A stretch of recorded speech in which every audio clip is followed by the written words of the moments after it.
Welcome to Section 31, episode number 254. I'm Dan Hammond. And I am Rogue Schindler.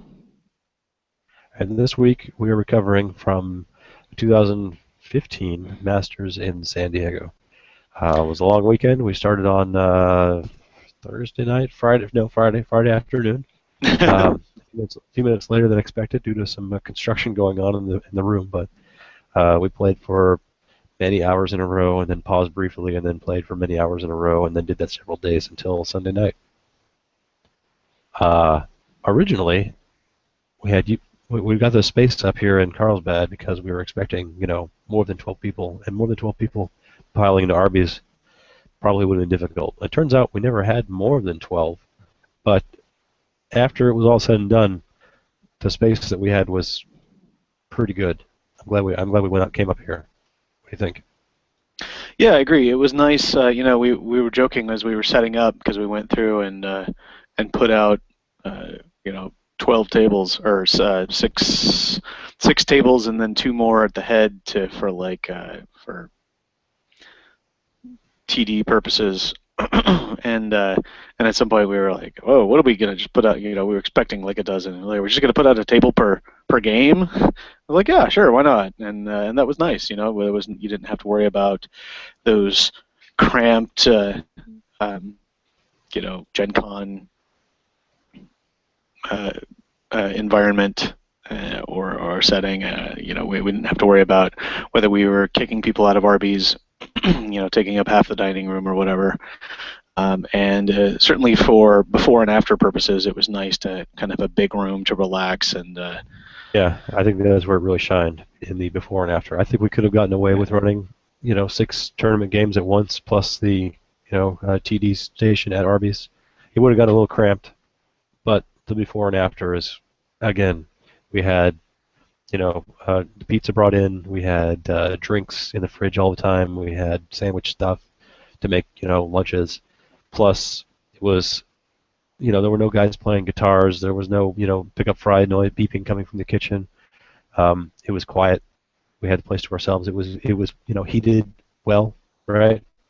It wasn't super freezing or super hot like Arby's can tend to do when they don't care. And we played Artemis, and we couldn't have done that at Arby's. No. And be nice and spread out.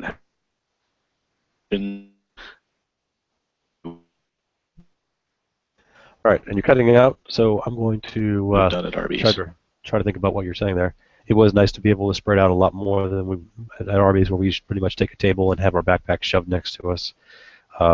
Having a big, wide table was particularly good for the 1E tournament on Saturday. But looks like you're back now. Are you back? Negative. All right. Well, this is going to be a difficult show, though, because I'm going to talk more. All right. Now you look like you're back. Try again. I am trying again. All right. I can hear you this time. All right. So, yes, we were able to start out. Space was good. We started out, as I said, I think Charlie posted that the doors open at like 2 o'clock or 3 o'clock, whatever it was. I was about a half an hour late because I had run down to the grocery store for supplies, bags of chips and stuff. But when you got there, you were there, and you said you were there with a couple of gentlemen and not naming names. So I was like, all right, who showed up that didn't say they were coming? No, it was just I didn't really know what the reservation situation was like, and I didn't want to be like the maintenance guy was right there, who, as it turns out, you knew, but I didn't know, whether you knew them or what the situation was, or how weird it would be to say, yeah, we're here ready to play games, and they're in our way or something. So, yeah, trying to keep it formal. Apparently, I was supposed to get a message that said that they were going to be working until Friday afternoon at about 3 o'clock. I never got that message, so. Boo on the Homeowners Association, but whatever. Tim was a nice guy. He finished up and let us set up around him pretty much because they were still sweeping up and putting holes in the wall and patching them up. But all their work was fine. Everything worked just great. I think they were working on the lights. All the lights worked fine. And we were able to set up tables, as you said, and we set up 6 tables, one for each of the games, plus 2 big GM tables, plus later on we had another table for sorting cards. table for all the games that we were going to play later on, and ample table space. Yeah. And And we yeah, go ahead. it was much better certainly for 1E rather than 2E where you need that kind of space. But in any case, it was nice to have for all the games, which we started as you mentioned on Friday with the 2E in the afternoon. But we all sat around the table first, didn't we, and play a game of Tribbles? That's right, we did have a game of Tribbles. We had just enough people and just enough time after setting up to get a game in of Tribbles. And I think it was at 2 o'clock. This looks right. It was JD. Richard New showed up. That was great. I was expecting him. The last time I looked at the sign-up sheet, his name was not there. So yeah, as far as I know, he was crashing. That was good. But so at least somebody said that he had pre-registered at least a little bit early. Myself, you, and Justin Ford, who flew in from Seattle, was there as well. And Justin ended up, looks like, just edging you out by like 40,000 Tribbles. That was pretty close to the game. Yeah, it was I mean, he was leading for a lot of the time, and I was able to get some at the end, but it was just not enough, not quite enough to pull it out. But it was a fun game, and it was an excellent way to start off the weekend. Yeah. No, it was a great way to start off. And we had, like you said, we had time before the tournament was going to start, so folks who were there early got to sit down, and as we were playing, people were filing in and putting bags down, kind of. TK marks out his table by putting his mat out, and setting up all his boxes nearby, That's where he played all day, and I did the same thing at the table in front of him. So it was a great way to start off, and good to reintroduce myself to Richard, because I mean, we played at the same table many times, but I never got to hang out with him. He's a fun guy. Yeah, it was cool to get to have some time to hang out with everybody who came in from out of town, and share a lot of geek interests. I know Richard and I were geeking out about Guardians of the Galaxy most of the weekend. Yeah, and I got to chat with Justin about some of the. He had placed a huge order that I put together and just handed it to him. Probably saved about $10 in postage, so that was great. Anyway, after the Tribbles were done and all the introductions were done, and Charlie gave me the welcome to Masters, and here we go. We played 5 rounds of second edition. Yikes. Yes, that about sums it up for me. I had a conversation with Charlie on the way home at the end of the weekend that I wish there was some way to combine the draw of a major event like the Masters or Continentals, whatever it is that drives people to come out for those big events, which I guess is the double points. That's what everybody's looking for. Or getting special prizes that come out of whatever it is that we could do that, but without it being an event where it is the high level event where everybody feels the pressure of bringing their best, completely shut down your opponent. I'm going to crush you with absolutely no mercy type of deck. Because I really enjoy coming and seeing the people that I don't get to interact with on a weekly basis, but I really hate playing in the high-pressure tournaments because I'm uncomfortable because I feel like I have to perform well. Other people are less social because they feel the pressure of trying to win, and I just want to go and have fun and be social, which is, I think, what we really enjoy about our local group. So, yeah, I was really kind of at odds with the whole weekend, but TUI especially, I was glad to get it out of the way.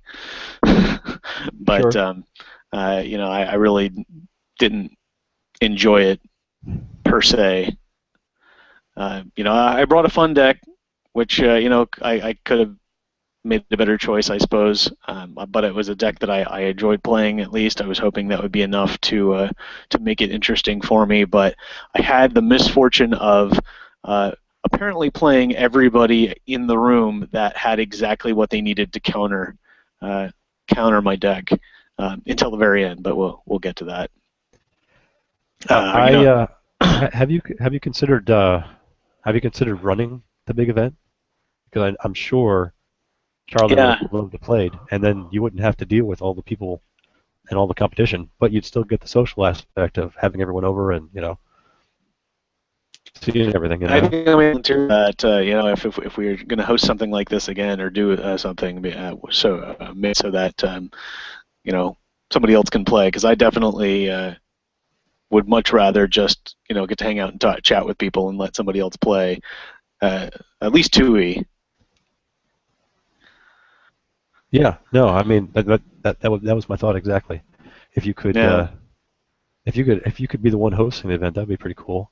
Because, like I said, I'm sure Charlie would have liked to play it, and Sure. everyone's just coming to hang out. Everyone loves the TD until you get ruled against. But that's why there's several alternate TDs there, so you don't have to be the one with the final. Yeah, you don't have to be the one that Right. everyone hates, right? Yeah, I think that would be fun. That perhaps for the next, maybe even the 2E original, if you don't want to play in it, you could run the thing, and that way everyone gets to play who wants to play. Yeah, what do you think? It's not a bad idea. That's something we'll definitely have to explore. I think that might be good. All right. So, you said you played against everyone who brought something to beat you. Well, I mean the diversity was not particularly spread out in my opponents, because I played. So I was playing that Tarek Noor Dilemma Mill deck again, because it was the last thing I played, and I was fresh in my mind, and I made changes to it to make it better. And I really actually enjoyed playing that when I played it locally. So I was like, all right, this is interesting, and even if I don't win, it'll be something fun and kitschy that I can enjoy trying to get to work.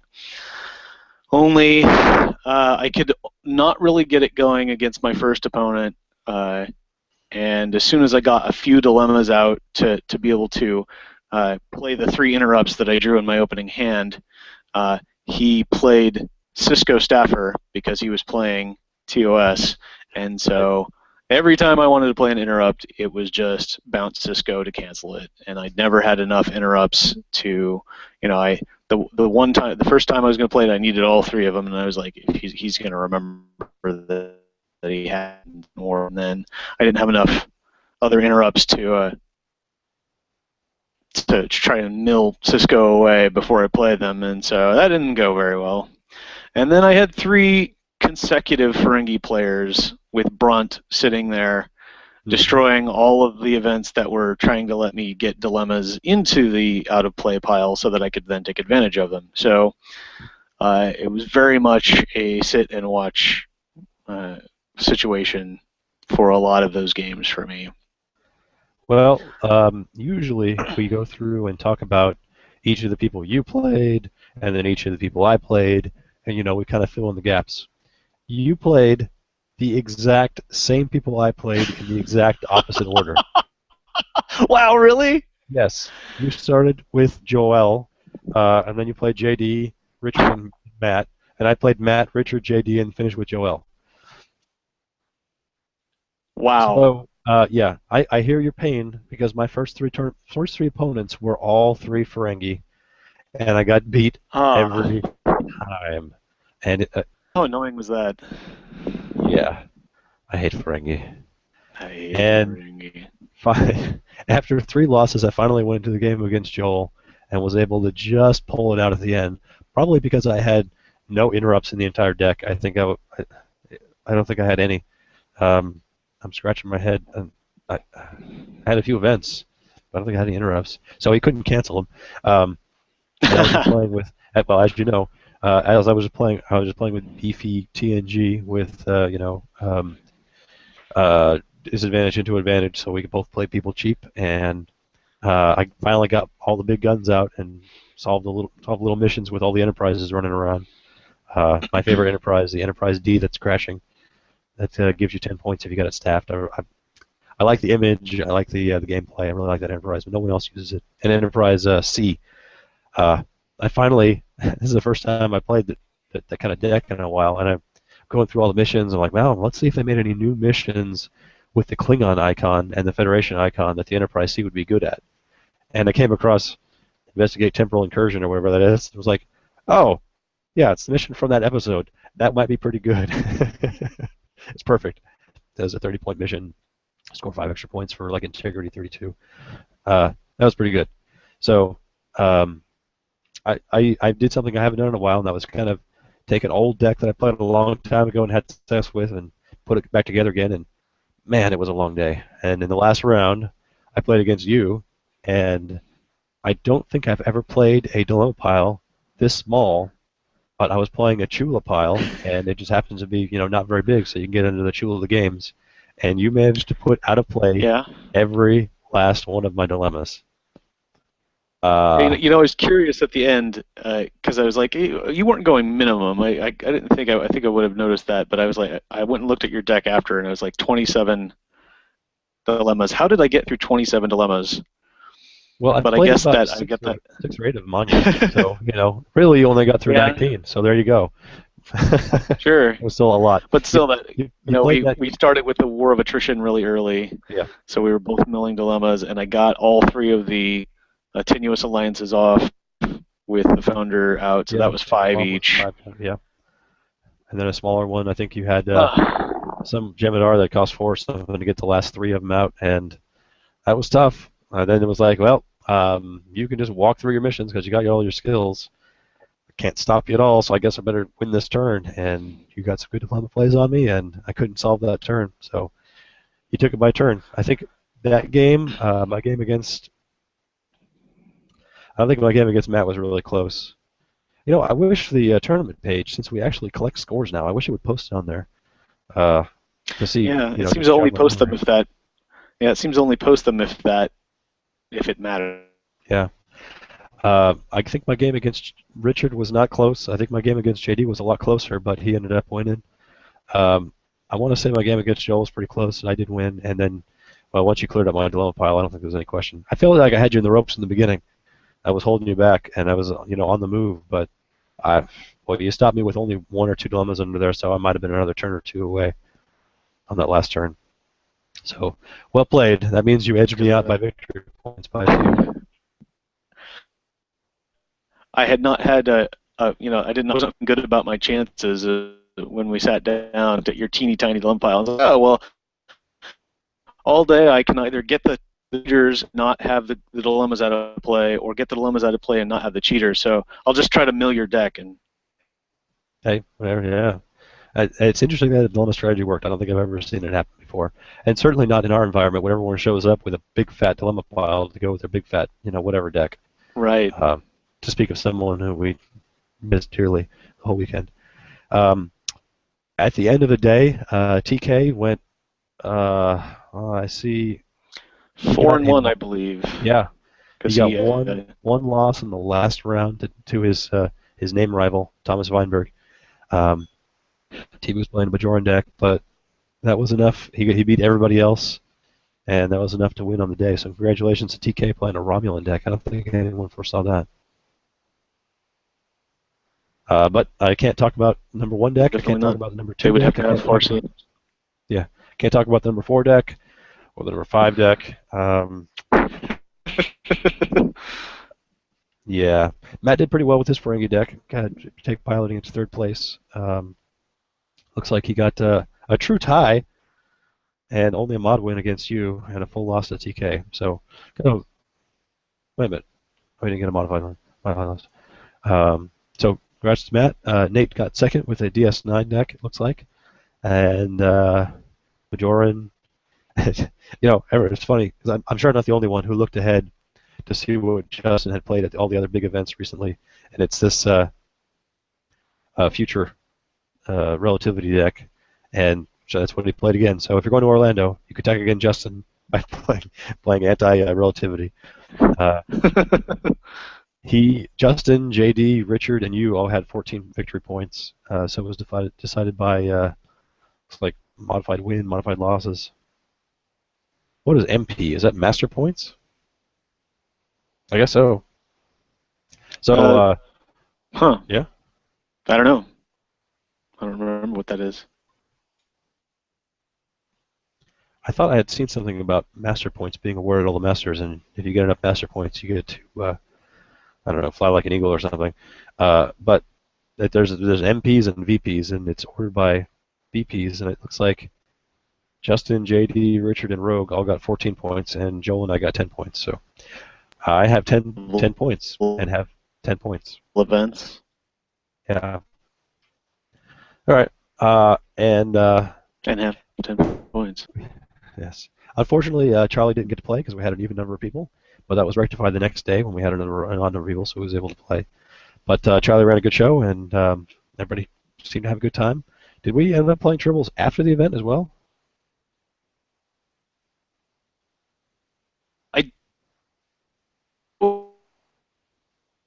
Yeah, I don't think so. I don't think we did. But we're supposed to have, Bad time for you to be breaking out. I guess just a lot of people were. No, we did not play Tribbles. Excellent. All right. We were supposed to have board games. Yes. But a bunch of people bailed because they're words I shouldn't say on YouTube.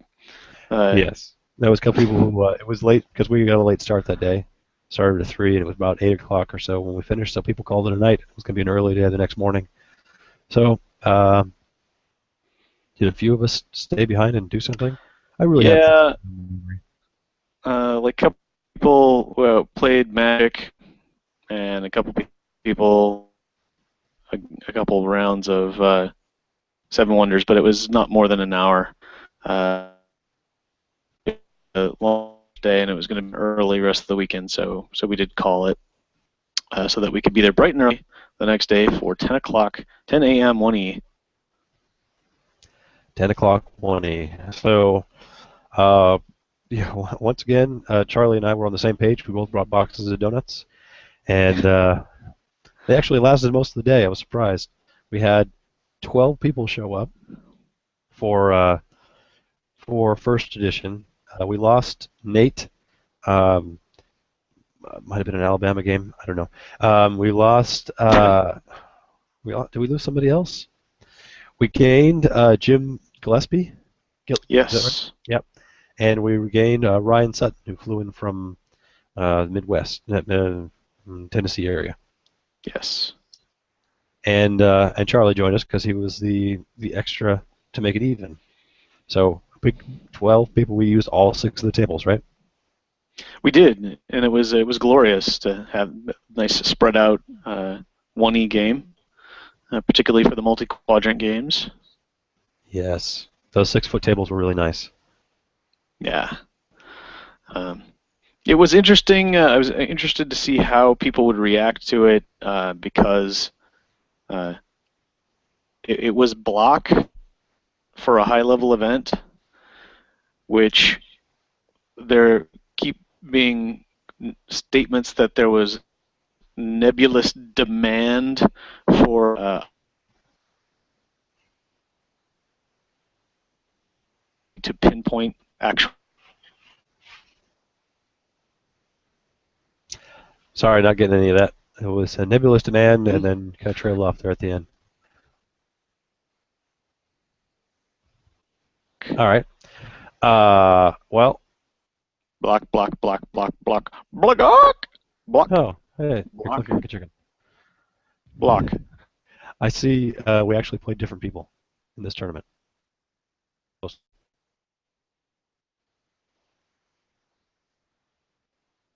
All right, so I'll start talking about who I played against. I started off against Charlie, and Charlie was playing a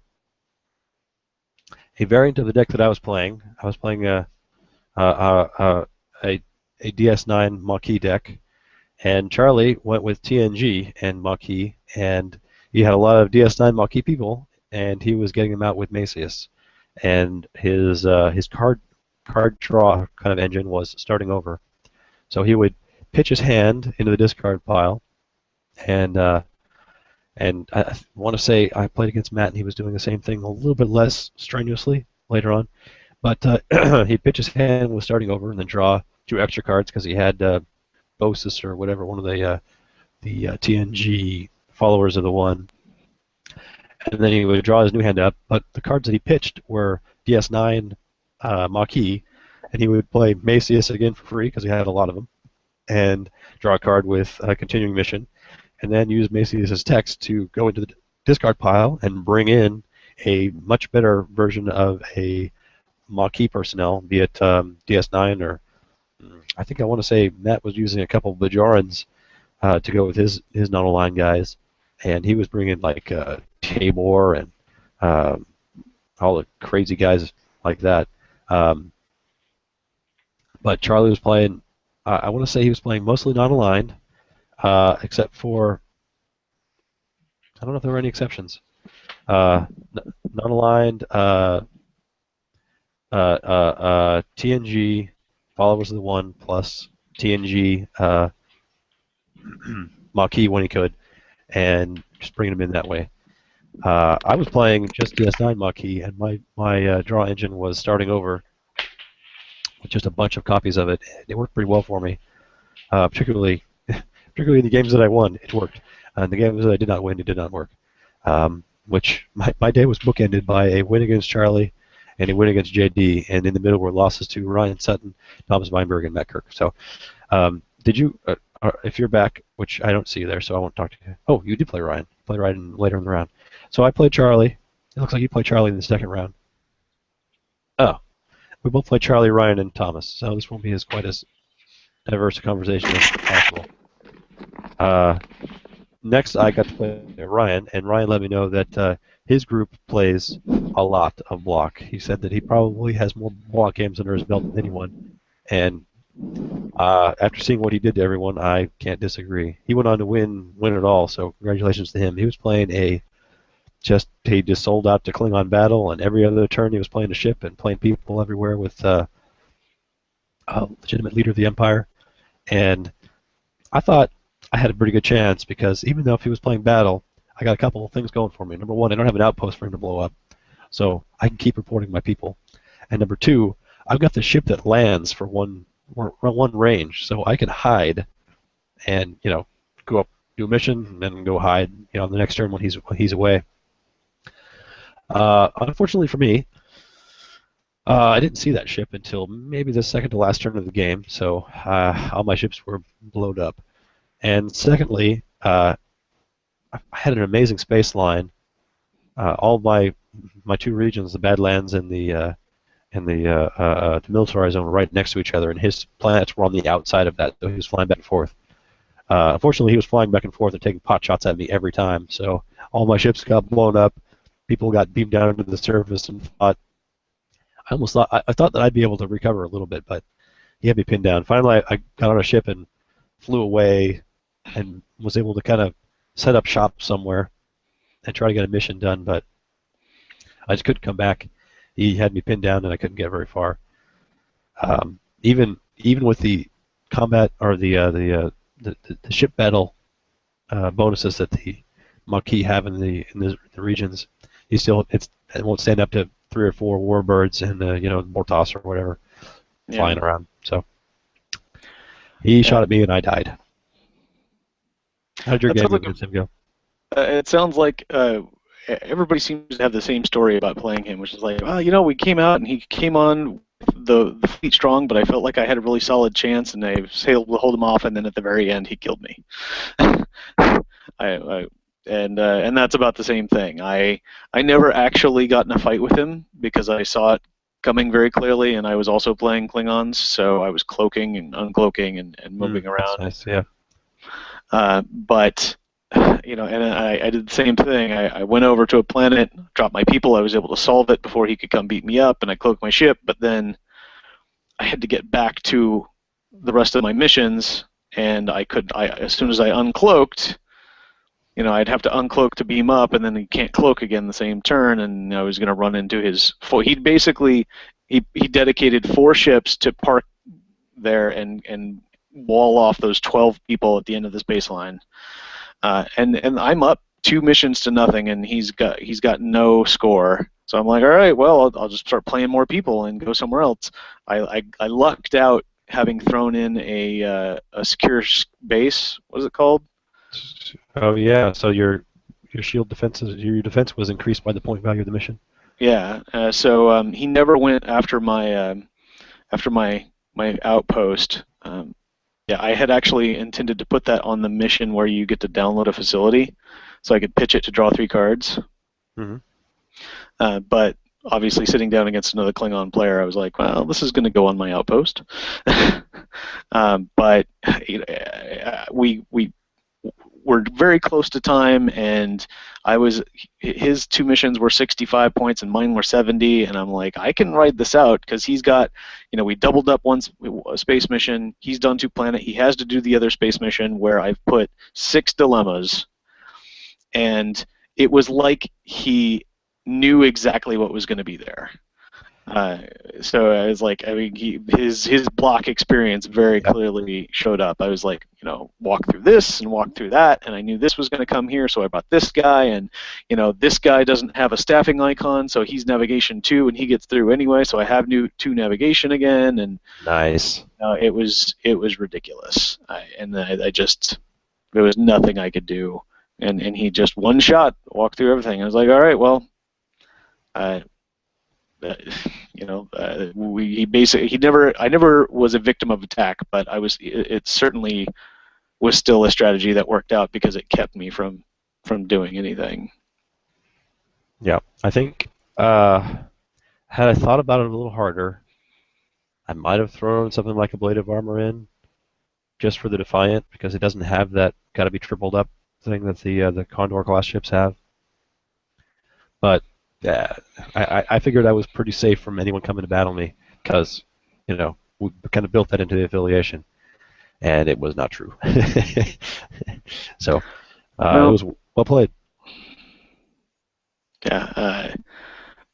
Otherwise, I didn't really fight very much until somebody was on my doorstep. I think somebody said TK was also playing Klingon Battle, but I guess Ryan's block experience paid off for him. I was just trying to play a Klingon Solver, which apparently was a mistake. Apparently the word of block is still kill. Oh yeah, 1, 2 killed. That's the answer. Because I know. Well, who else was there? We had TV was playing Romulan Solver. You were playing a Klingon Solver. I don't think I got to play against Joel in the second half of the day. Matt was playing a Maquis Solver. I was playing a Maquis Solver. Jim was playing Ferengi something. He was playing Ferengi a little bit of battle, mostly just to get the 5 points, but mostly Solver. Charlie was playing Maquis Borg Solver. I didn't get to play against Richard or Justin, but I know JD was playing a Cardassian Solver. So yeah, Solvers did not win the day. That's for certain. Was Klingon Battle ever even on your radar as something you wanted to try? No, because it's the cheese deck of block effectively, and I really did not want to come in and be a victim to it, or b create more victims of it. I really didn't want to see that succeed, and I've been hearing from lots of people saying that we've done lots of things to make that not happen anymore, but apparently not enough, or at least we were not prepared to.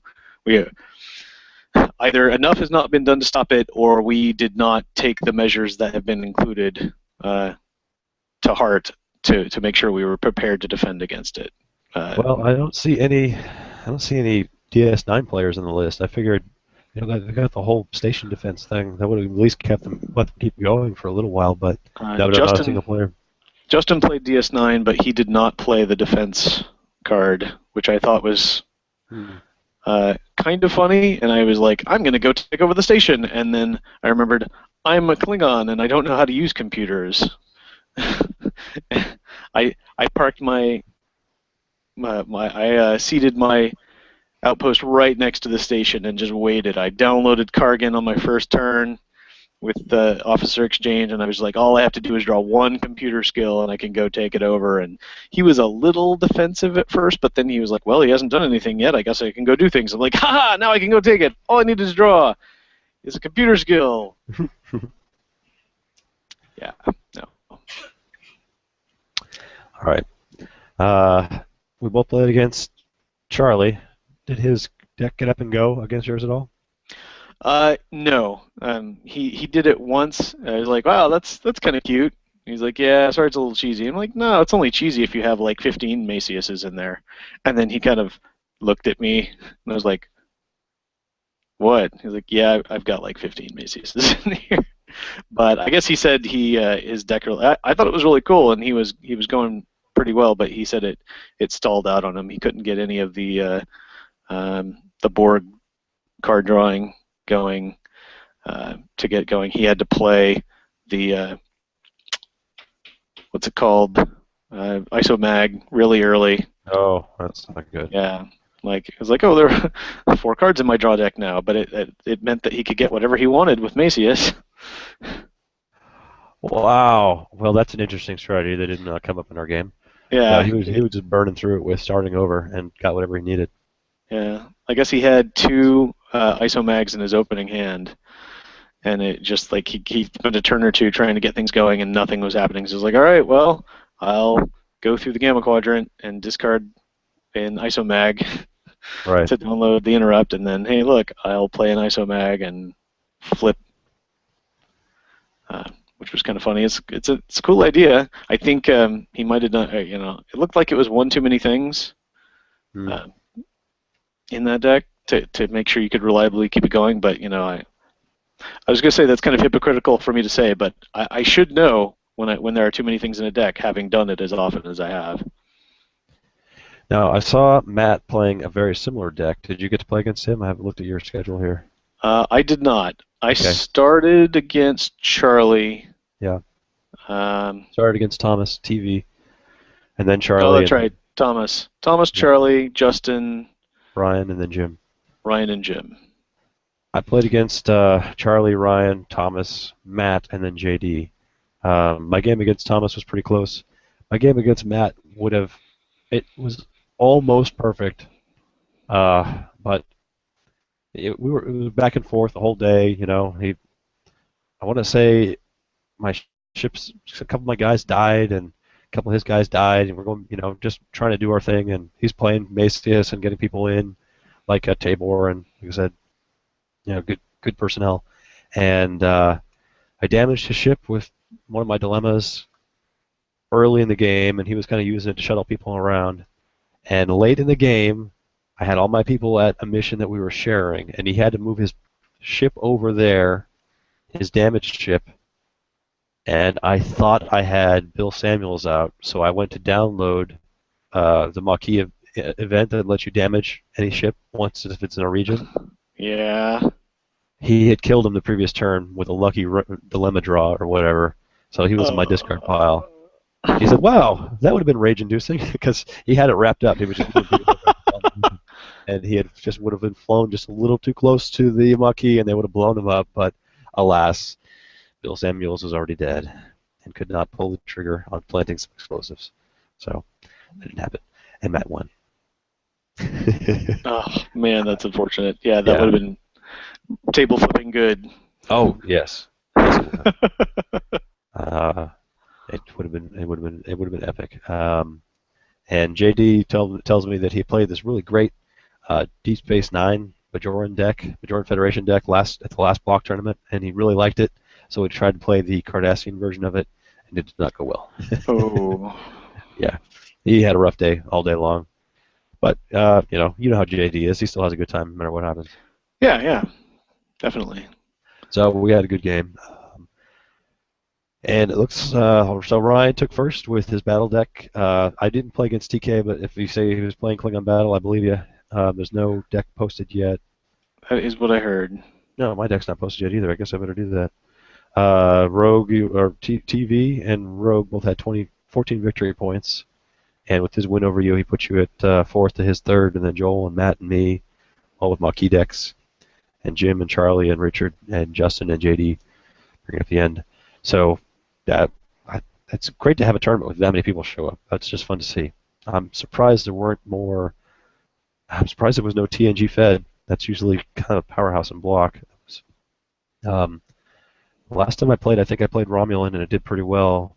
The previous time I played Ferengi and it won with it, but I was really playing Ferengi Battle, but a lot of that's been cut down, so I can understand that. I wonder how a dedicated Ferengi Battle deck would have done against the Klingon Battle deck. I want to say probably not well because those Klingon ships can only be staffed by one person, or only need to be staffed by one person. Yeah, I think it's tough without the tactics. I mean, the Ferengi really relied a lot on that shutting down your weapons. Yeah, yeah, that was good, and that And rotated out. You're right. yeah, not having there was a lot of talk about battle after the tournament, and the benefits or not of Ba rotating out and not having the tactics available. Part of me is like, well, I feel like that just makes it stronger, but also, having that around really made it easier, to defend against the battle decks and not being able to play things like evasive maneuvers or whatnot to really have a chance against those big battle decks makes it rough. Yeah, certainly. I yeah. It also makes the thing that I always got screwed on playing when I tried to play Ferengi military operations. Even now, I was trying to help Jim with it because I remember it coming up being bad, which is, what is the definition of winning a fight? Right, because And it's some obscure thing about whoever does the most damage in percent it's to the opponent's ship or something like that. no, it's whoever takes the least damage, which is dumb. But so yeah, if you come over and you fight in space, where almost always you're going to damage them and they damage you. Oh, look, I did 50% hull damage. Oh, I took 50% hull damage. I guess there's no winner. Hey, I'll attack. Oh, I'll attack you again. Wait, no, we tied again. There's no winner. So I'm not surprised that even with the errata, uh, no, not a lot of Ferengi battle going on, because it makes it a real pain in the ass to actually win a fight to get even those once per game 5 points instead of once per turn 5 points. Wow, that's weird. Yeah. Look at that. So you're saying you'd have to blow up a ship to win a battle. Well, or you'd have to have your shields high enough that their weapons don't hit damage. you. Yeah, okay. You have to not take damage and deal them damage. And I remember that I had to go look it up when Jim mentioned he wanted to play Ferengi, because I remember getting screwed by that against Thomas when I was like, no, I just came in and attacked you. I blew up your ship. He's like, yeah, but I was already at 30% of my hull damage left, and you were at 100%. So technically, you took more damage, and so I win. Like, wow. I'm still alive. I blew up all your people. How can you have won this battle? Wow, So that's bizarre. that was pretty weak sauce. So that I can see being another deterrent towards playing block Ferengi right now. All right. Well, like I said, that was that. We had a long slog through 1E. My favorite part was at the very beginning when Charlie said, "All right, well, who wants to play 5 rounds? Raise your hand." I didn't turn around. Did everyone raise their hand? Yes. Yeah, kind of figured. And I immediately regretted it. It was the beginning of the day, and I was excited about 1E, and everybody was like, we always joke about the, it takes so long to make a 1E deck that you want to play as long as possible. And I'd forgotten that we were playing block, and it was going to suck. Or suck is probably an overkill, because I would rather play 1E block than 2E at anything. But it was still, it felt it very limiting. Even with DS9 now in the block and Maquis, I really didn't feel like there was any room for creativity. Obviously, people have found it, because things like what Charlie did, where you could do weird things, but with the T. Okay, my screen's frozen, and you're making a really perplexed face. It's pretty funny. But block started off with the TNG sets, where it was like you pick an affiliation and you play continuing mission, and that's your deck. And then we had DS9, Emissary came out, and it was still basically the same thing, only you added Bjorn and Cardassian. And I'm seeing, having played now, I will admit there was Maquis has added a lot more flexibility, which is cool. I really liked the different things that Charlie put together. That was a cool deck. I didn't get to see Matt's, but that sounds like he had a good time, and you were playing Maquis. But it still very much feels like there's not really, you pick your engine, you put in everybody who plays for free for that engine, you fill in a couple of skill holes, and you have your block deck.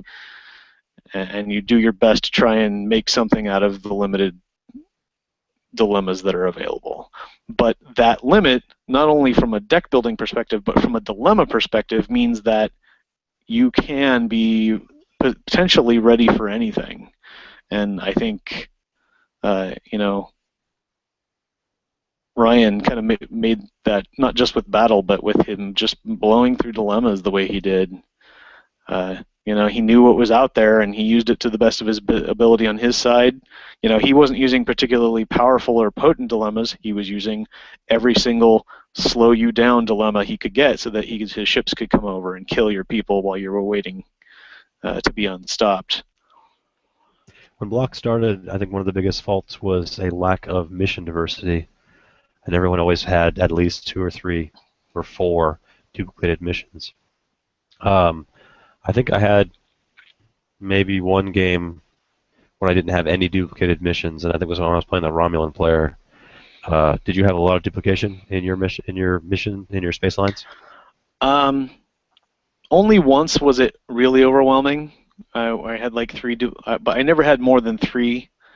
But I never had none at all. There was always at least one. Yeah. I think that has helped a lot with Homefront 4 and with new affiliations. When there was only 4 affiliations, you were duplicating a lot of things. But yeah, it's still at least under half were being duplicated, and I never had none. I would not object, I think, to another Homefront set of just missions, just to spread it out even more. But yeah, I think the problem has gone on from duplicated missions to duplicated dilemmas. I think you're right. I think everyone was playing the same dilemmas, and I think that's what Ryan played on. And when you play enough and you know what to expect and you know everything that's there, it becomes, I guess, rather trivial to just go ahead and make a couple of away teams that can get past everything. When the number of dilemmas is not. I mean, granted, the full game is not infinite, but it might as well be if you're going to be playing against Thomas and Johnny and you in the same tournament. You're not going to see the same dilemma between you 2, 3 people, right? Right. So the limitation of these are the, how many dilemmas do you think there are in Block? 50? Yeah, it certainly feels pretty slim. And then probably more than 50, probably more like 80.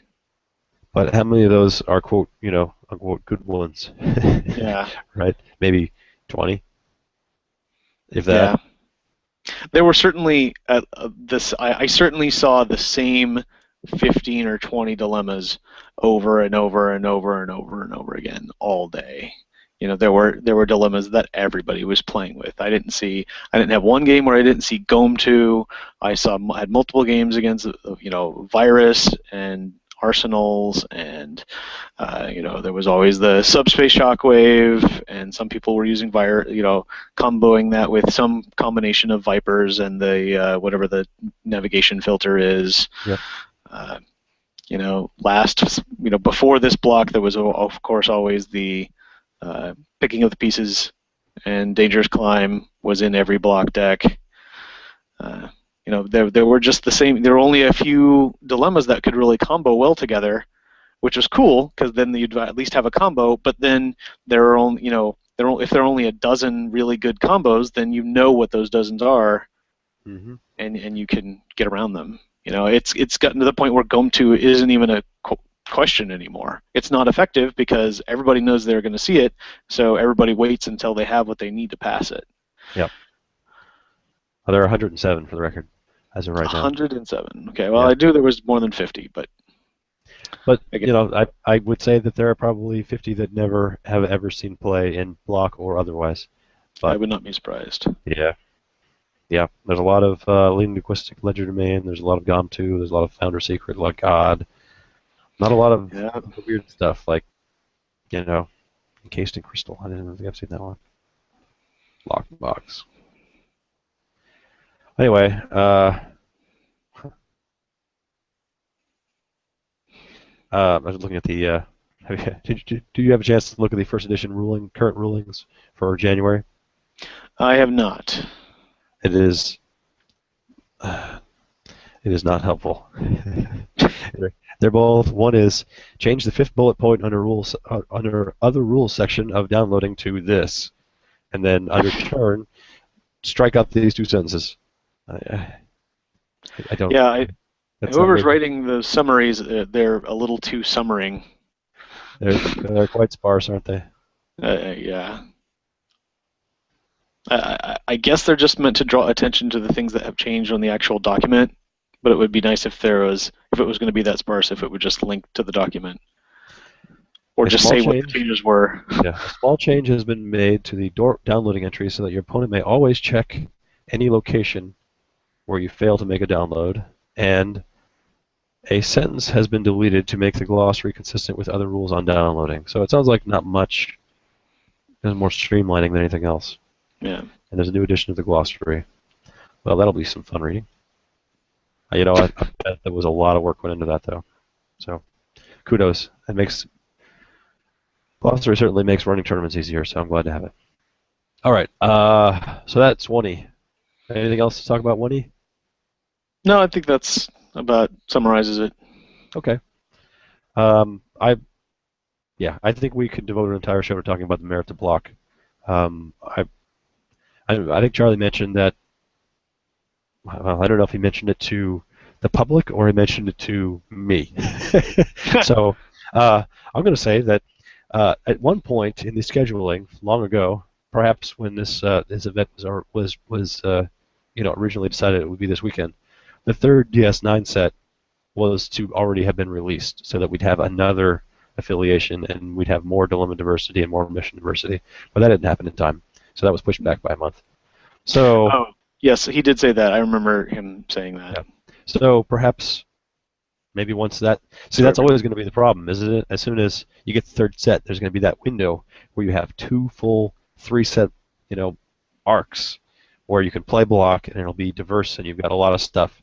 And then the next, in 2 months, 3 of those sets rotate out, and all you have is the first big set to go with the last block. So, I gotta say I'm terribly interested to see what's going to happen when TNG rotates out. I think that is going to be the biggest change because I think continuing mission is still the best thing to do. And when that's gone, people are going to be scrambling to figure out, all right, which version of this DS9 deck am I going to try to play, or is everyone going to be in the Badlands trying to fight it out over some dirt and Maquis space, or is someone going to go out on a limb and try whatever the new thing is going to be? That's going to be an interesting time. It'll be a lot less diverse. I guess we'll should have another Homefront set up by then. But that'll be another interesting time when the TNG, which was, as you said, you pick your free people, you pick a play engine, you pick your free people, and you go. Well, that's kind of how it was designed, to be as simple as possible. When that rotates out, it's going to turn into the Wild West again, I think. Yeah, I was just going to say I'm looking forward to playing in a block event where it's not just how am I going to not get blown away by Klingons or Ferengi this time, but then it's just going to we don't know yet, but I am a little leery of now. It's going to be, well, how am I going to not get blown away by Dominion? That is going to be an issue, I'm sure. As easy as we've made it to travel from the Gamma Quadrant to the Alpha Quadrant, that may I guess we'll find out. And as someone who likes to play Maquis, I do not like what the Dominion did to the Maquis. Yeah, well, maybe you should think about putting what's it called into a Homefront set then. Navigate Plasma Storms. Yeah, that would certainly solve some problems, wouldn't it? I was thinking that while you were talking about trying to run away from the Klingons. I'm like, you should just be able to hide in the Badlands, or at least they should have a danger of going in there. But it's like, no, we're playing block, so of course you don't have a useful card. So one of the oddball things I was doing is I was using both Continuing Mission and Reshape the Quadrant. And everyone I played gave me the same look. What are you doing? You know that doesn't work, right? And I was using them to download the two Maquis incidents, and then I don't care if Continuing Mission goes away, because the Maquis incident says on every turn you can play somebody for free, or you can download For the Cause.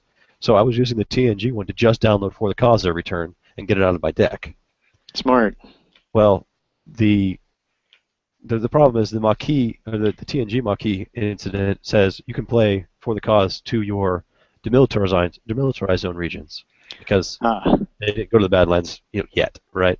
The Maquis one, or the DS9 one, says DMZ or Badlands. So my mission span was 3 DMZs, 2 Badlands, and then 1 Mutara region, because I was running Genesis just in case.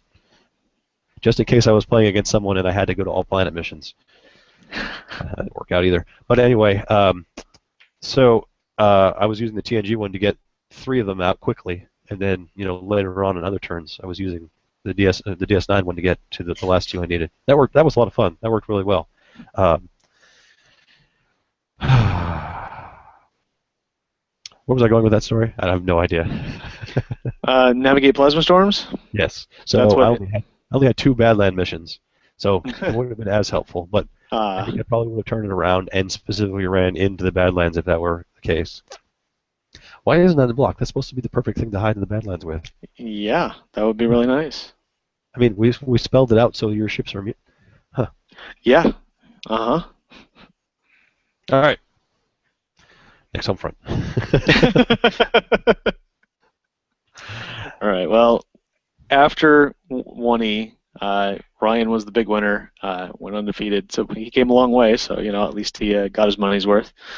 But we took a break and got some food, and in the meantime, Jim, I tried to help a little, but he was already off to the races, pulling out laptops and setting up local networks and moving tables around so that we could make the front of the room be the bridge, the Master's Bridge, so we could play Artemis. And other people were already playing Magic, and we couldn't get them away to play for a long time, but we managed to pull some people into it. We had a round of triples. You missed out on a round of triples. Me and Charlie and TV and Justin and Joel, Joel, all sat down and had a round of triples in preparation for the next day's triple events. And let's see, I got 4th place, Charlie got 5th place, TV got 3rd, Justin got 2nd, and Joel got over 1 million triples, which this table setup, those 5 of us, were exactly the same group that sat down the next day. That's right. But anyway. I remember that the next morning when you mentioned that, and I was like, oh, well, you guys have already played. You already have your results. And both you and Charlie were like, no. Yeah, well, it wouldn't have gone any different for me, but yes, Charlie would have definitely had a change of scenery in the last round.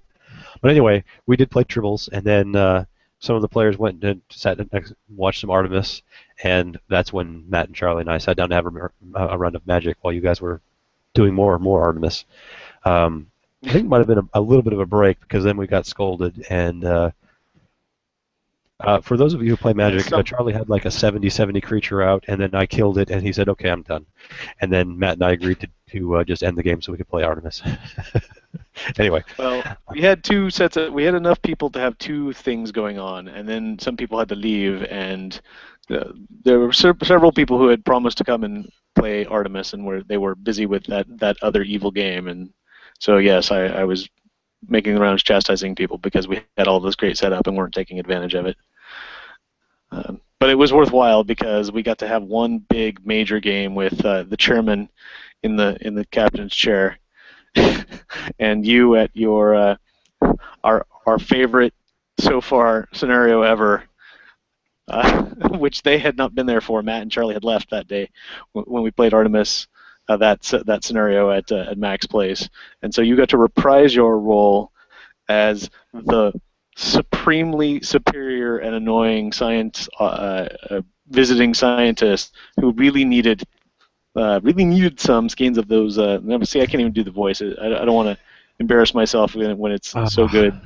It was Dr. Bernard was demanding scans of all these nebula, and there were Klingon Watch out. ships just all around everywhere.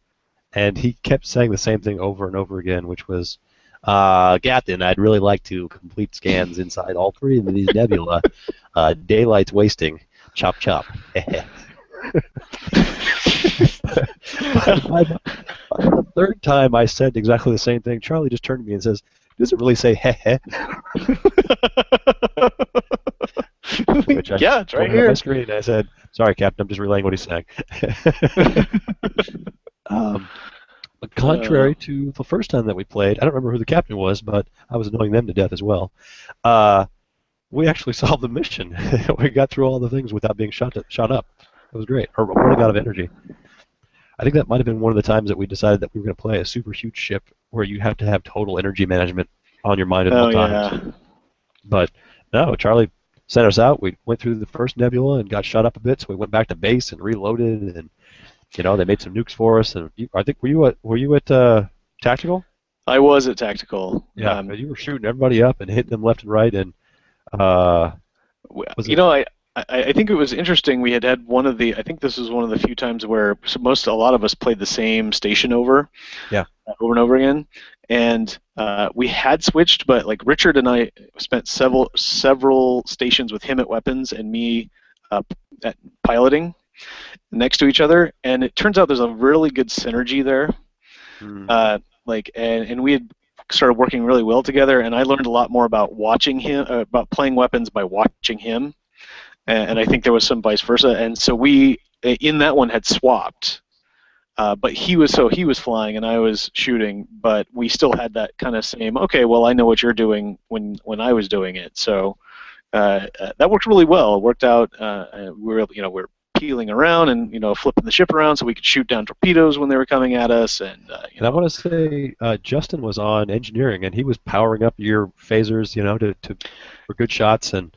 Yeah, we found out later. Yeah, he was like, I was waiting until you had that shot, and then I was gunning the power up to maximum on the phasers, and then bringing it back down to nothing when we were coming back around. And he was making the most out of it. A lot of people don't dig the engineering station, but it's really as much or as little as you want to make out of it. And he was micromanaging the crap out of our power to great effect. Yeah, and Matt was on sensors, and I think learned how to use sensors about halfway through the adventure. But, I just found out that there's a scan button here. Yes, you could scan them multiple times.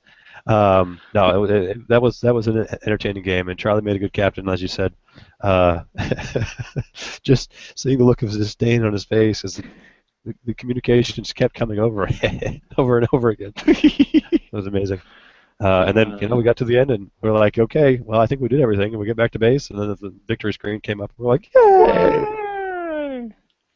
That was a lot of fun. We had to have at least one game with the chairman at the helm, or at the con, I guess is what I meant. Who was in command?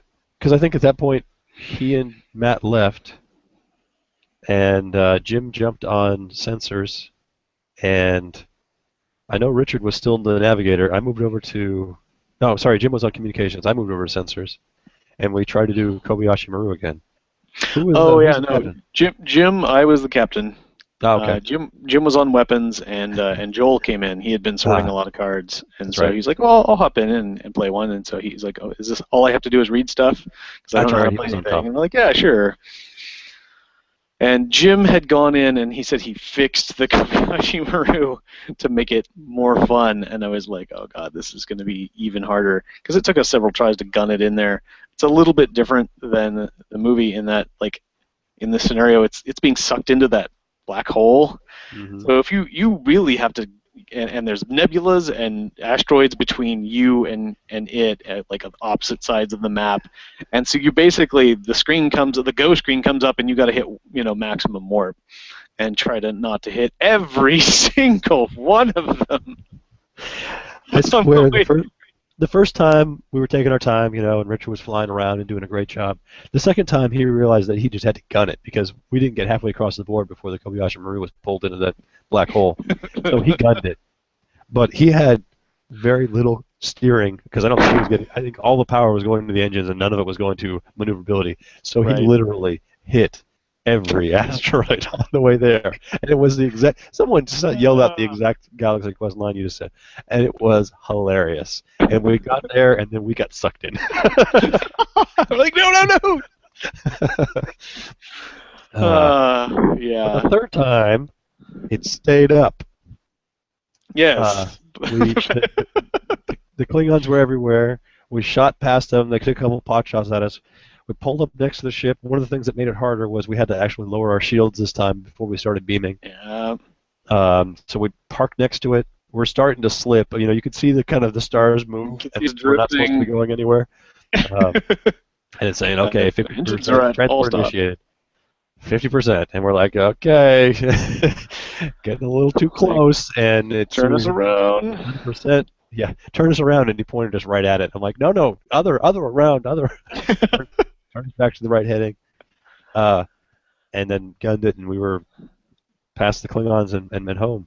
One of the things I thought was interesting, I don't know, I never thought the Klingons were ever a threat. I think if we do this again, we're gonna have to turn on their spatial awareness a little bit, so they actually come after us a little bit or something. Yeah, there was once we were sitting there. It was like, we're right here. Did they not see us? Because they're not coming over. A couple were coming, but yeah, they weren't. It was the thing I noticed, which I didn't want to distract anybody because most people were doing things. One of the things that the captain is, you really just start like directing traffic. You know, your attention is a little divided, but you're not really 100% on a station.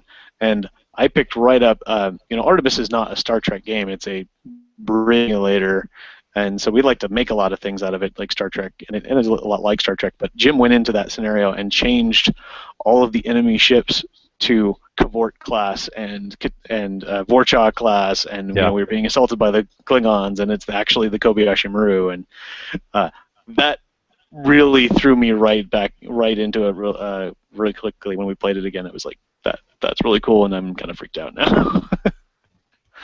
Yes, that was amazing. And that's what we wrapped up on, a victory over the Kobayashi Maru on the third try, which I think was appropriate. Yeah. And then we wrapped up and called it a night in preparation for early morning tribbles the next day, right? Yes. And I don't know about you, but I was looking around the room when I got there, and I was certainly feeling like it was the last day of Gen Con. And it looked like a few other people were. I was feeling pretty bedraggled. Granted, to do the 45-minute drive each night, and then each morning again out and back, as well as trying to get sleep after being all amped up of getting to play and see everyone. But I was feeling pretty bedraggled, and I only barely squeaked by in that first round of tribbles. It sounds like you sounded like you did not do particularly well in that first round. No, I was 4th out of 5. It was tough, and as I'm watching, I think if I would have gone out the last round, I might have jumped up a few people because it was it was pretty close. I had some points, but man, after I'm sitting there at the fun table, as we called it, because we were not strong. Yeah, I think I had 340,000. Justin had won out in the last round and jumped up to 480,000. And so I think that's what happened. So whoever went out in the last round was going to be number 2, looked like. And so I didn't get to join you at the other table. I was just sitting around and thinking, man, I'm in the bottom half of every tournament this week. We play tribbles and we play tribbles and we play tribbles. Played 1E and we played 2E. And I just been horrible. I mean, I haven't played since August, but man, it was a rough week. I had a good time. I'll play the next tournament if I can. I'll have to make new decks, but it's been a long since I've been that bad, if you know what I mean. You know what I mean? I do know what you mean. Yeah. I feel similarly. I only just made it out. I went out in the last round of our first game, and I think it was less than 100,000 that I squeaked in as the wild card, because I think it was the top 2 from both tables, and then just beat out Joel's score Yep. by a few thousand or a few 40,000, 10,000s. yeah. Less than 40,000. It was close. Which put me and Matt and Charlie and Thomas and Justin. TK. Yeah. Sorry, that's what I meant. TK. And despite all of us trying to score lots of points off of each other, we apparently did not have enough recycling at the table to keep TK out of his discard pile because he just rescued the crap out of everything, and none of the rest of us could keep. I mean, we were all getting points. I think I think everybody had several 100,000 by the end. There's a lot of tallying going on, a lot of poisoning going on, but it was not enough to keep TK from really getting a lot of going out points. And I see here he has named it, and this was going to be my moral victory. As I looked at it, he has named his deck as TK's Rescue version 1.0, which is interesting since he told me after the tournament that he copied my rescue deck and played that. So I'm going to go with that as my moral victory for the weekend. Yep. And doing that, and I told him, I was like, so does that mean I get one of your 2 playmats that you won this weekend since you basically played my deck? And then he laughed, and I was sad. Yep. But it's and I felt it's a little bit of that Dan pain of getting beat by your own deck. Yep, I know what you mean exactly. Well, congrats to TK for winning 2 of the 3 Masters, and then in the one that didn't win, he came in 2nd place. So good showing, Thomas. Good weekend for TK. Yep, he racked up a lot of MPs, whatever that is. Overall, I think I came in 2nd at the fun table to JD. JD had over 1 million points by round 3. Whew. He was playing a battle deck. Was it battle, or was it just he had a lot of big money cards? And I know he had a lot of big money. Yeah. I don't know. I didn't see him playing a lot of battle early in the first round. And he kind of fell into it. At one point, someone had Masaka'd, and we're down. We're at the very end, and he's got this. Everyone's got a big pile of cards, but his is 10 times as valuable as anyone else's.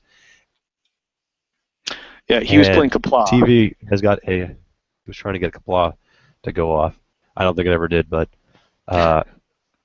TV has got a Utilize, and he's looking around the table, and 3 cards, 4 cards. JD has 2 cards, and so he said, "I'm going to utilize JD because they're both 100,000s." And he hit JD. It wasn't 100,000. It was like a 10, but it was a 10 replicate, and so he put his other 100,000 in his pile and went out the second time. Oh, wow. Which was amazing. Oh, yeah, hey, that's what that card's for. That is exactly what that card is for. So, anyway, the last round was fun. I had a good time in all rounds, but that was entertaining. JD won the table. I came in 2nd, Joel came in 3rd, and then Richard and TV. But the top table ended up TK, Charlie, Matt, you, and then Justin. So, congrats again to TK, and man, it was a great weekend. Everyone seemed to have a good time. There was no flip tables. We got a couple of rounds. We played a round of what was that game? Waterdeep. Yeah. Waterdeep. And we played a couple of the games before that. Yeah. So a donor sent to the Continuing Committee warehouse, which is my house, 2 large boxes, and I'm talking 2 feet wide by 3 feet deep by 3 feet tall, full of cards, like someone's collection, because there were 2 long boxes that were 3 wide.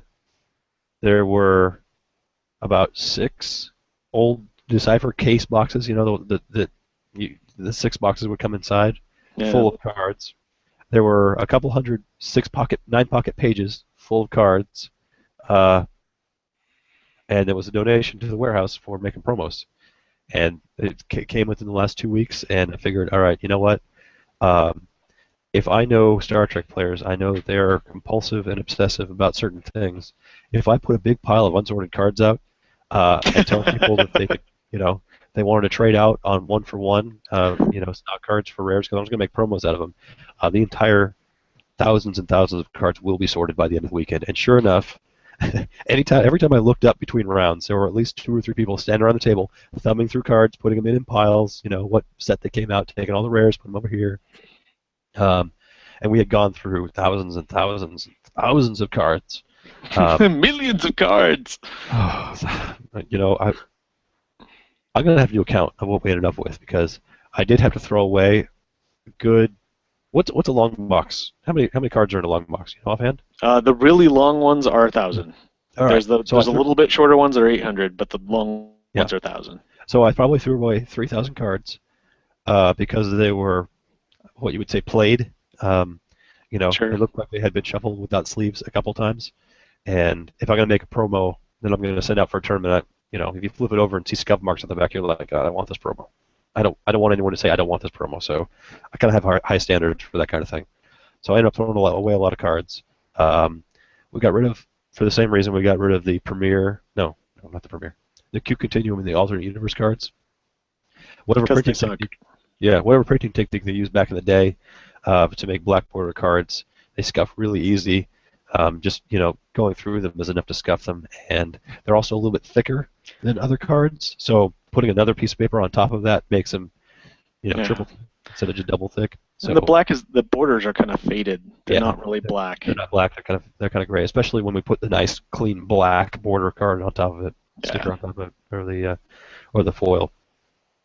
So I threw away about 2,000 of those. I threw away a box of about 3,000, maybe about 1,000 white border cards. I did keep another box of about 2,000 white border cards. So we have all the white border cards we ever need to make promos, preview cards from now until infinity. If we want to make 2E white border cards, we can do that too. Donors should not send you white border cards from now on, right? I've got a list. I should make it public. What I was able to do is go through the white border cards and fill out the last 15 of the last 50 cards I need for my white borders with 95 sets. So that was nice. One of the last things Matt and I did was we sat down and went through every one of them. It was like, oh, it's Reginald Barkley. I need Reginald Barkley to set that aside. It's a chorus. Wow. For some reason I didn't have a chorus. All right, we'll put that one aside. So I ended up with this stack. Crossed them off my list. Anyway, that was nice. And then we've got a long tube of rares, and we've got one of the things that we set aside and didn't put in the things to make cards out of is any DS9 commons and uncommons, Blaze of Glory commons and uncommons, and Motion Pictures commons and uncommons. We have got a lot. We probably have several uncommon sets. We have certainly several common sets. We're talking about putting something special in the raffle next time, a pack of a couple of random rares, and then fill the rest of the quote-unquote pack up with commons and uncommons from the 3 hardest to get sets, right? Nice. Putting a couple repacks into the raffle and see how that goes. See if that generates any interest. And if it does, we'll do it again, or maybe we sit down and bag up a bunch and put them in the promenade. Who knows? But they are set aside, so we'll be making promos out of things like Rules of Acquisition, and there was a lot of Voyager and the Borg and Holodeck, things that are not quite as rare. So, yeah. Thank you very much for the donation. The continuing committee appreciates donations to the warehouse. At this time, we no longer need card donations, and we probably not for the next 2 years, maybe 3. We'll see how it goes. Awesome. Have you seen any of the promos? I have. Those look really cool. We kept talking about it over the weekend as new ones would pop up because we had to going back and looking at the checklist to and we were off there at 9 o'clock, so there was a lot of checking in. Yeah. They're like, ooh, there's a new card up. Yeah. So that was really cool. And then I was like, how come we don't have any of these? Like, oh, because we haven't made any of these yet.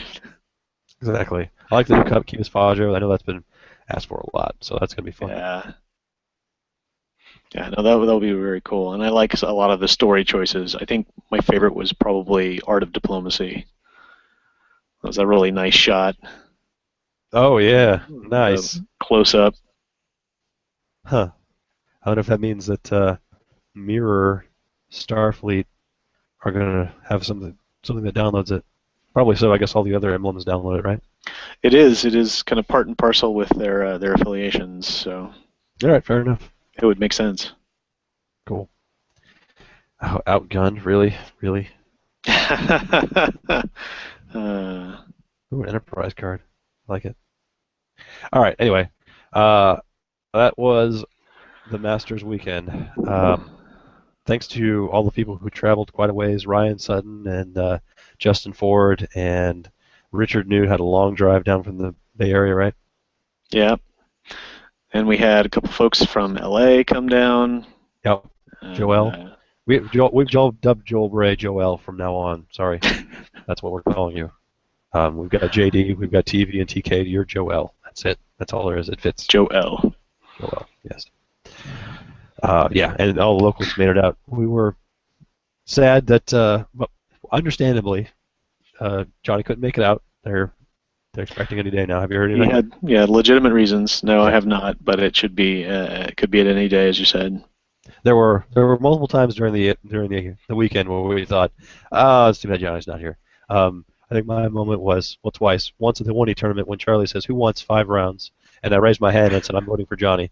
Johnny always wants to play 5 rounds. He'd play 6 rounds. And second, during that tournament when we were all playing block, I know I printed all of my cards. I pulled from my nice prints. I had to print, 1 or 2 extras, but all of my cards were cards Johnny made. Every single one of them.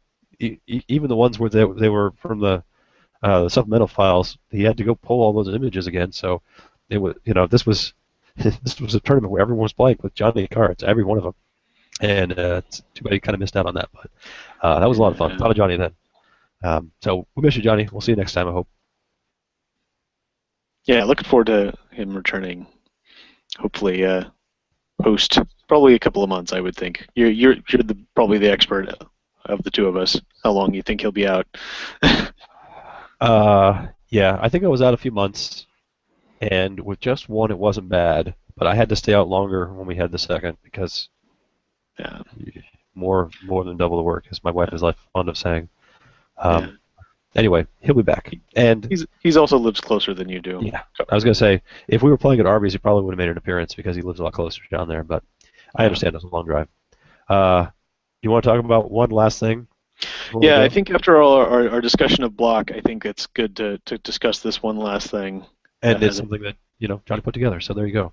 Exactly. Good segue. This is an incident, and it has the logo that's been teased on the main site. It's the this is the white, right? The little thing that the little white things pop out of. Little Catch Yourself white dispenser, yeah. Yeah. And it's a second edition image, so it's backwards compatible. It's a conversion. Oh yeah. Yeah. This is very much different than the interrupt I'm used to. Yeah. Dominion hierarchy. Yeah. I'm gonna have to go back and look at the interrupt. If I remember correctly, it was if you've got this, you can gain a skill. If you got that, you gain attributes. Am I making that up? Yeah, something like that. Or was it the one where if you have the different species of Dominion people?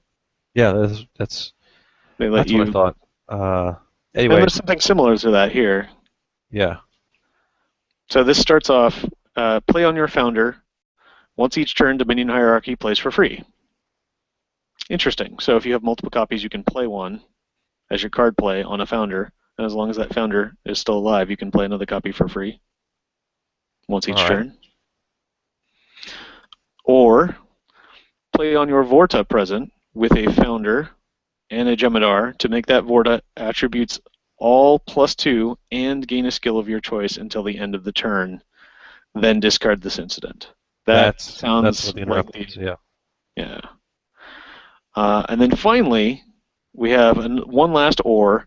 Seeds or plays on your Dominion facility. You may suspend play while you download Jem'Hadar Sacrifice or Security Sacrifice. Then discard incident. Wow. So if you have a copy of that in play on your facility, then you can at any time go get that. So basically they're just creating a mechanic for Jem'Hadar to be able to jump in front. Yeah. That's pretty cool. There's periods between all of those ors, so they're all separate. So Pleasant Founder does that, or Pleasant Vorta does that, or your Jem'Hadar do a special thing. So we got one of each. That's cool. I like it. Yeah, very nice. And I like the mechanic of it too. The Founder, you play the one on the Founder, and they're the ones who let you play it for free after that, because they're leading the, directing traffic. You play it on the Vorta if they're with the other two, and they can. Yeah, man, that's really well done from a thematic standpoint as well as a conversion standpoint. Yeah, and the image is the same lake with a little island in the middle. This was the first Founder's Homeworld, right? Yes. All right. The number is 13V, and of course, this comes with a caveat that it's always subject to change. So let me turn that off. And if those of you who are watching the YouTube, which is the only way you can watch this right now until we get a new stream supplier, we actually showed it on the thing. So if you're listening to the podcast, you'll have to, number one, how did you get the file off my computer? And number two, you'll have to, it's somewhere else. But we told you exactly what the text is, and we told you exactly what the image is, so you should be able to put together all the pieces yourself. Awesome.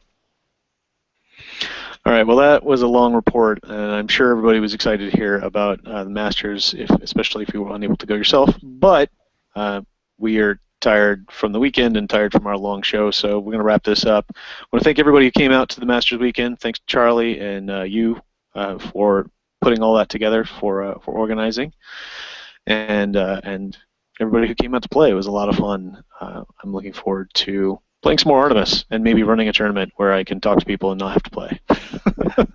Awesome. In the meantime, I am Sir Rogue. And I am Sir Dan. And I will remind you all to expand your dominion hierarchy in the universe. I will dispense the white to end.